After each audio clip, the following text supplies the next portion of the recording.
Саламатсыздарбы, урматтуу мугалимдер. Бүгүн сизге кантип телефондон Wi-Fi'ди ноутбукка таратабыз, азыр ошону көрсөтүп өтөйүн. Анын үчүн деген экранды ылдый свайпать этебиз. Бул жактагы настройкалар чыгат. Дагы ылдый жүрсөк, бул жакта дополнительный настройкалар чыгат. Бизде деген точка доступа деп туруш мүмкүн.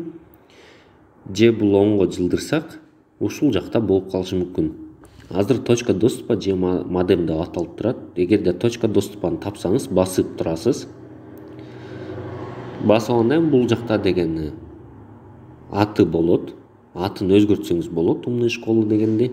Же паролду басып туруп, паролду өзгөртсөңүз болот. Паролду 1-ден 8-ге чейин цифрабы, же тамгаларбы бирөөсүн коесуздар.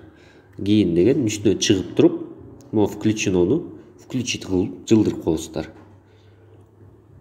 Бул эми күйүп иштеди. Эми деген биз ноутбуктан Wi-Fi'ди ачып туруп, ушул умный школа названиядан 1-ден 8-ге чейин паролду терип туруп кошулуп алабыз.